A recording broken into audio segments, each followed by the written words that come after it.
Thanks, everybody. Welcome to Build. I'm your host, Ricky Camilleri. Our next guest made a name for himself appearing in shows like Lucifer, Rizzoli and Isles, and The Client List, but a life in the arts was something Colin Egglesfield never anticipated, nor did he or could he anticipate the ups and downs that come with life in general. In his new book, Agile Artist, Egglesfield details his personal triumphs and tragedies and how he's managed a creative life. Everybody, please put your hands together for Colin Egglesfield. Let's hear it. Hey. Thanks for having me, Ricky. Yeah, of course. Thanks so much for being here. You know, a fair amount of this book is how you made time for being a creative person, but you never considered yourself an artist. You didn't really even think that you could be one. So take me back to a moment when you realized you may, in fact, have been one. It was when I stepped into my first acting class.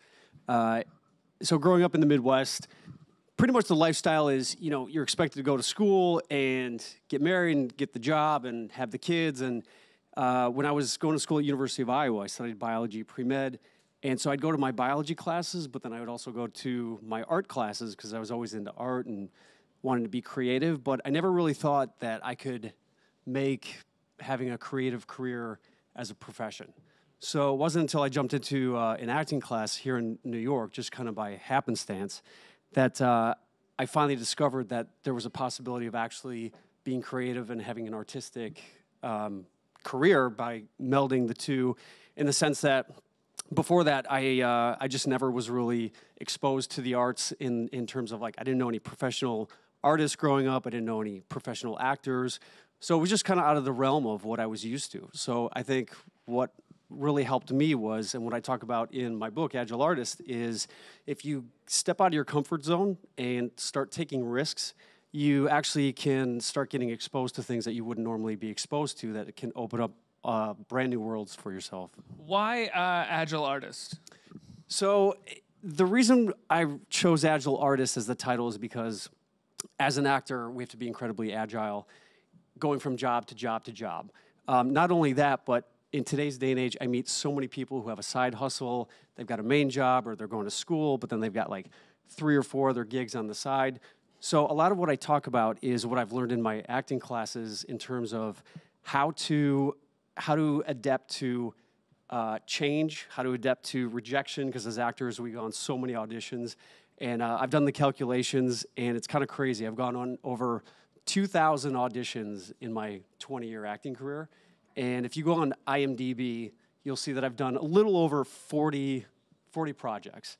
So that equates to like a 2% success rate.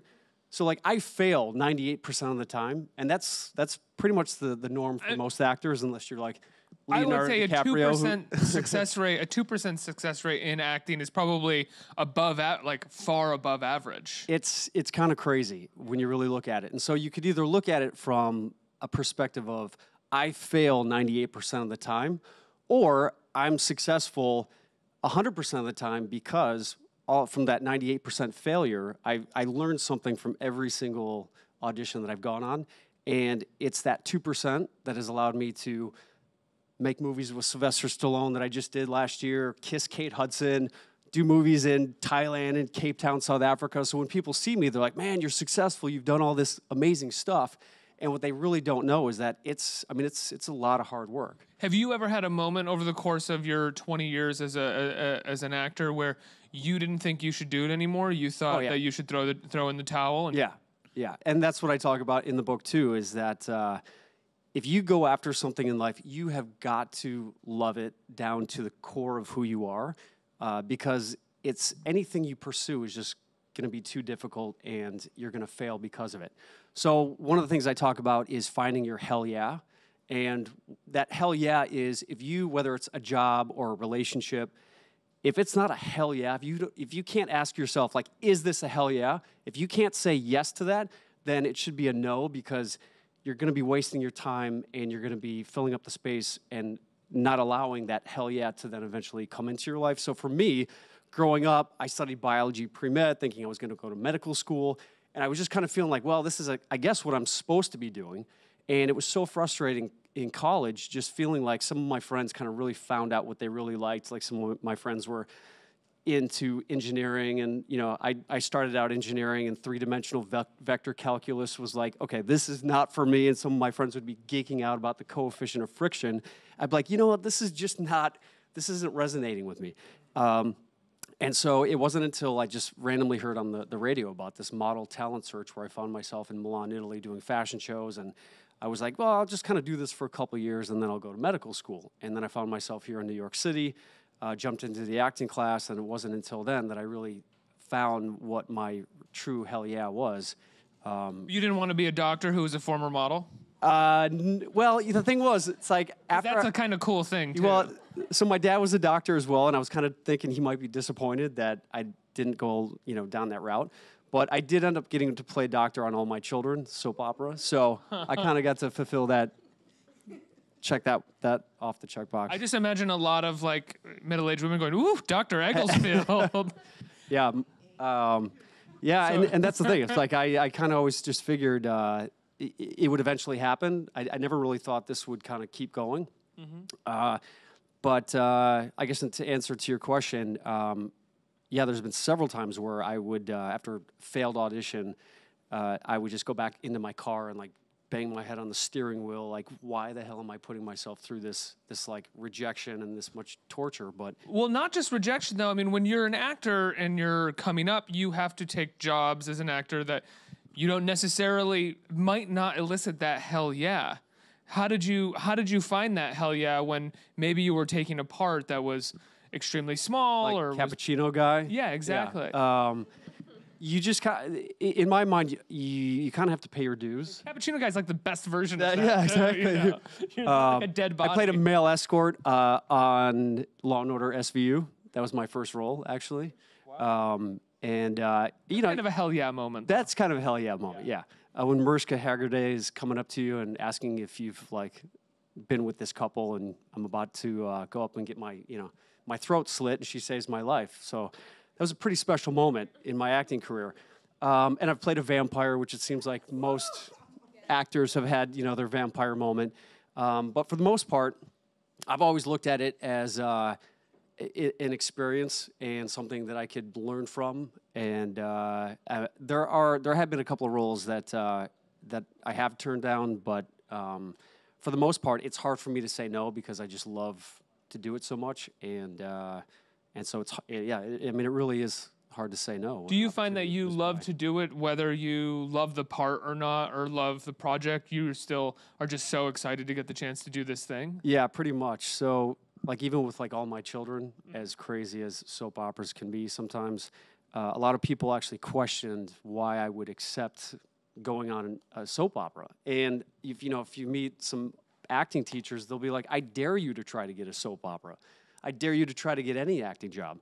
And sometimes there's this elitist attitude that like, oh, they poo-poo some of the jobs that you do. But I mean, you look at any big actor out there, I guarantee you they've done something when they were first starting out where they just were like, you know what, I just want to get on set. I want to see what this is like. I in no way poo-poo soap operas. I don't necessarily watch them myself, but mad respect to actors doing soap operas. You have to learn a lot of lines very quickly, and the emotions that you play run the gamut every day. You are acting. That is a lot of acting that goes into doing soap operas. Yeah, it's so I talk about in the book the difference between soap opera acting and prime time and film acting. So with a regular film, they're usually filming maybe like 3 to 5 pages a day. With primetime television, they'll shoot maybe 8 to 12 pages a day. And with soap opera, we're filming 60 to 80 pages a day. So as an actor, you're having to memorize like 20 pages every day. Do you get prompter? Are there cue cards or anything with it? Nope. So nothing. And you're live, essentially, right? Or are you live to tape? Not live, but because they have to blow through so much material, you're really only allowed 1 or 2 takes. And I just if you can't hack it, you're not going to be on the show. Yeah, no, you're gone because they don't have the time. Wow, so that's high stress. Oh yeah.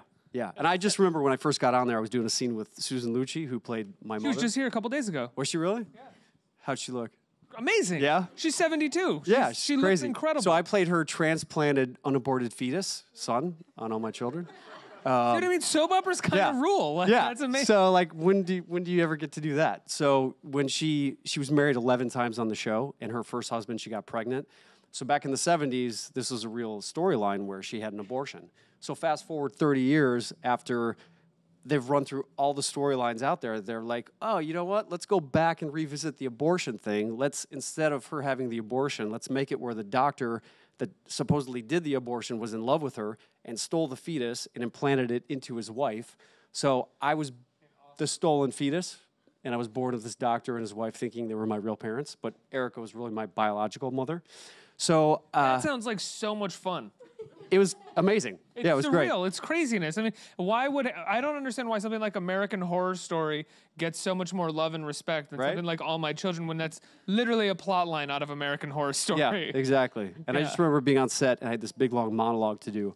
And I mean, with soap opera, they pretty much just throw you in the deep end and expect you to learn how to swim. And I just could not get through this monologue. So they were like, here's the script. Just read the lines. We're going to put the camera on Susan this whole time. And then we'll cut back to you and just hide the script behind your back. So we had to do that.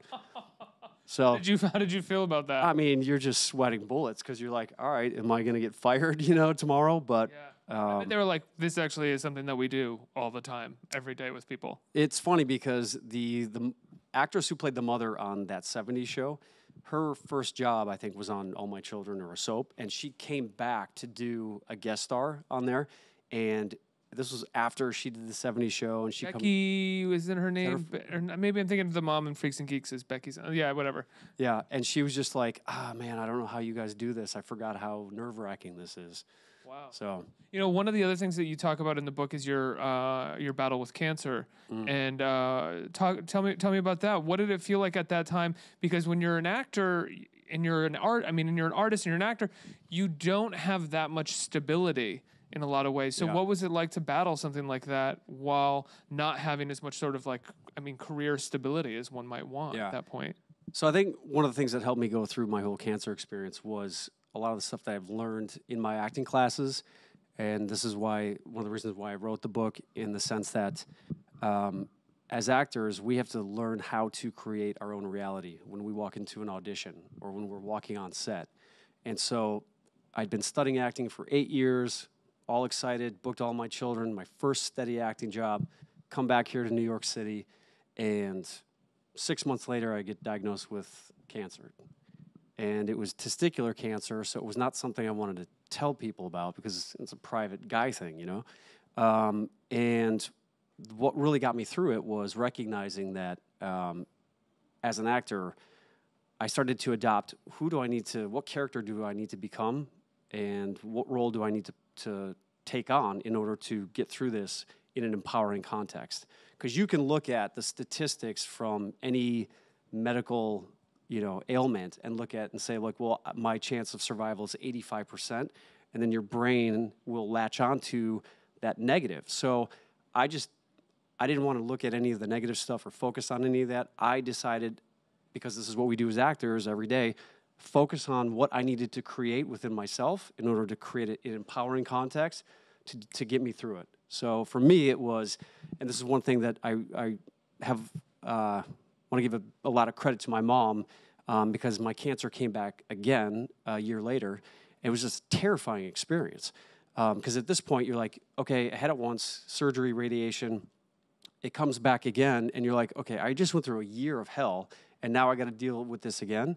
And can I ask, because this is I was reading in the book, you were going to get tested to find out whether or not it spread. Did it come back in the same area, or had it spread a little bit? It came back on the other side, so it hadn't spread up the lungs, which is where you don't want it. Yeah, exactly. But it came back to the other side, and which was puzzling to the doctors. So no one knew what the problem was. So there were no answers. So, and that's what I talk about in the book, is that you can let the fear of the unknown cripple you.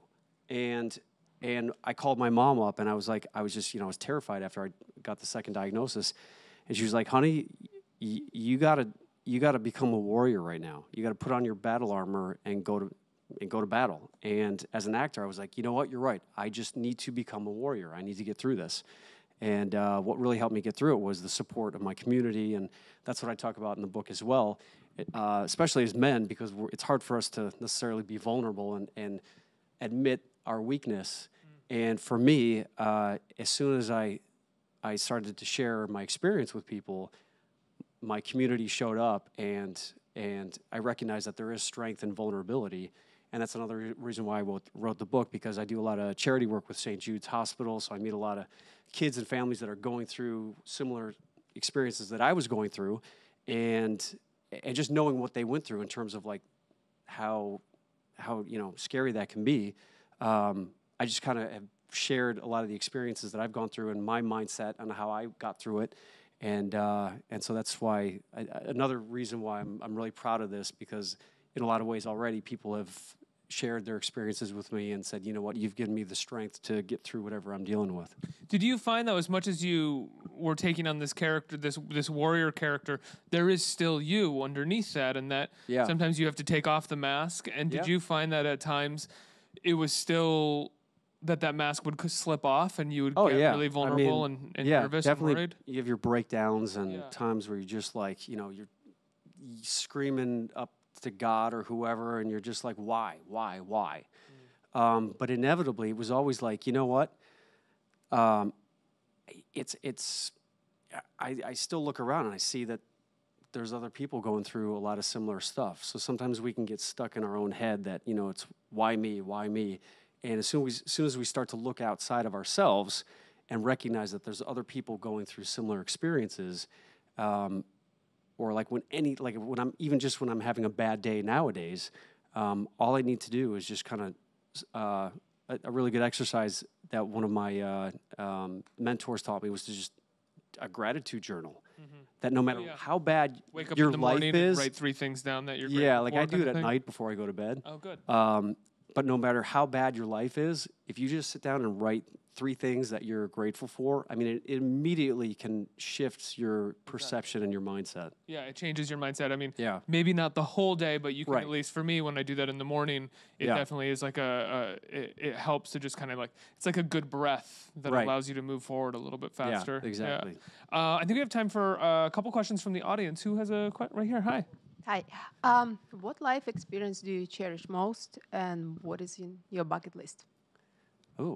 I would say the life experience I cherish most is being able to work with some of the most incredible artists in the world. Like one of my first experiences was working with Giorgio Armani, and it's actually his birthday today, and I did a post, and what I recognized was with him is that, being in the presence of greatness, where he's like personally fitting, a suit on me, and just seeing the way that he approaches his work. Working with Sylvester Stallone, working with Gary Oldman, just some of these like super incredibly successful people. And what were you shooting with Stallone? I shot a movie called Backtrace. Oh, okay. And it came out like 3 months ago, I want to say. Okay. So we're detectives, and it has Matthew Modine, and so to be on set with what was it like being on set with incredible. Stallone? I mean, he owns the set, I imagine. Oh yeah, he runs the show.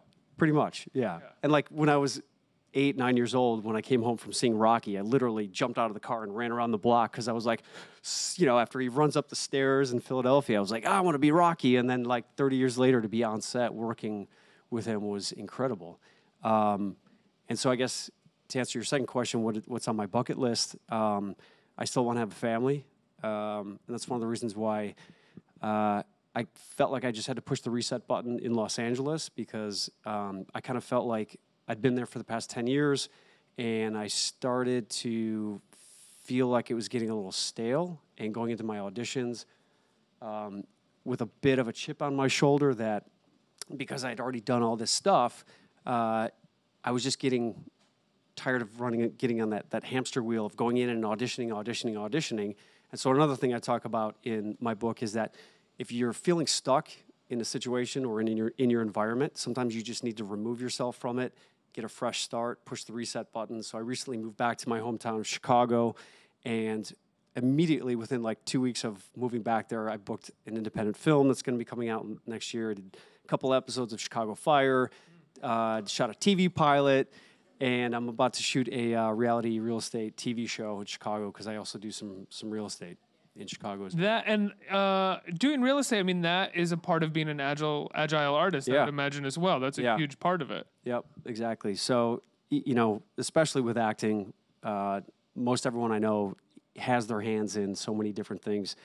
And I guess to just kind of piggyback on that with the title of the book, Agile Artist, I meet so many people who are in a place in their life where they're looking to change it, or they're looking for some more fulfillment in their life, whether they're changing jobs or they're getting out of a relationship and looking for a new one. And change can be very scary. And so I talk about how to be as agile as possible, especially nowadays where the world moves at hyper speed. And then one of the really amazing things I've learned as an actor is that bringing creativity into your life can help complement, bring fulfillment, and solve a lot of problems that you're dealing with. I talk about in the book left brain, analytical side, right brain, creative side, and a lot of times when we're dealing with a problem or a situation, we just try to like figure it out with that analytical, okay, how can I figure this out? And a lot of the times, if we just step away from the problem and we go for a run or go on vacation or just, you know, remove yourself from the situation, you let that right brain, creative side kind of noodle on it, and that's usually when the situation or the solutions to your problems pop up. So, one more question. Right here. Hey. I want to say thank you for being so vulnerable in your book. And I wanted to know, because I'm a person that lives with cerebral palsy, and for the past couple of years, I've been more open with it. So just to see you be open with your story, I wanted to know, when did you feel like you needed to sit down and write this and put it out there for people?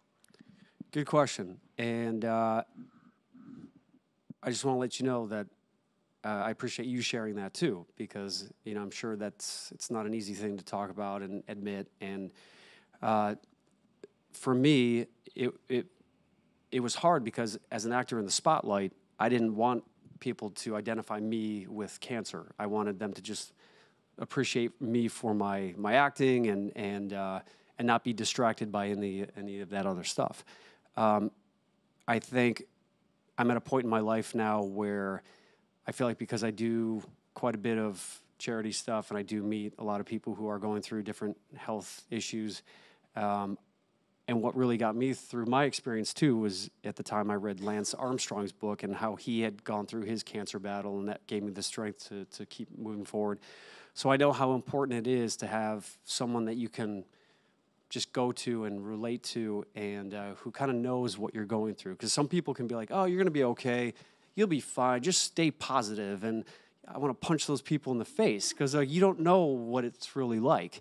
And in the book, I talk about how after I was diagnosed the second time at Sloan Kettering Hospital, I randomly got into a taxi cab, and you know, I mean, I was terrified. And the cab driver asked me, you know, how I was doing, and I was like, I'm not doing so good. And he was like, why? What's wrong? And I said, you know, in this moment of vulnerability, I just said, I just found out I have cancer again. And he looked at me in the rearview mirror, and he just zeroed in on me.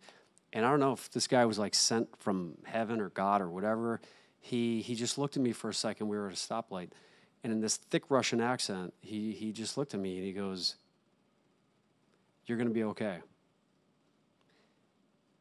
And I still remember that day because it was terrifying.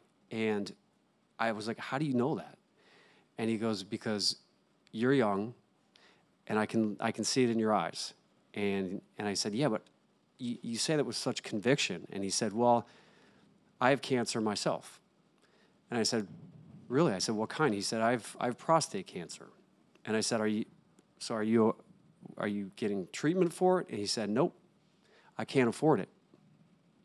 And I'm driving this taxi to earn money for my family. And I don't know if that guy's still alive. But in that moment, he gave me the strength to recognize that, you know what, he knows exactly what I'm going through. And that's why I feel like it's important that I share what I went through, because until you've actually gone through something, you don't know what it's like. And whatever it is that you're going through, I mean, to me, you look like you're not letting it stop you. I mean, you're here. I met you out front. You had the biggest smile on your face, and you don't look like anyone that anything is going to stop you. And that's what inspires me. And I'm sure that inspires your family and everyone else around here. So you keep being you, because you being here right now inspires a ton of people. Colin, the book is in stores now. Yeah, give him a round of applause for that. Yeah. The book is in stores now. People can pick it up. Yeah, Barnes & Noble and Amazon.com. And what's amazing is that it's funny because my mom called me up the other day. She was like, Colin, have you seen the reviews on Amazon? And I was like, yeah. So far, we've got like 27 reviews on there, and they're all 5-star reviews. Oh, so it's amazing to see that something that because I've never written a book before. Yeah. And my mom was like, "Do you see those reviews? They're actually pretty good." I was like, as if like she was surprised that her son could actually do something like this. I was like, "Thanks a lot, Mom." Yeah. But no, it's been very well received, and I'm incredibly proud of it. Well, congrats, man. Colin Egglesfield, everybody. Let's hear it. Thank you.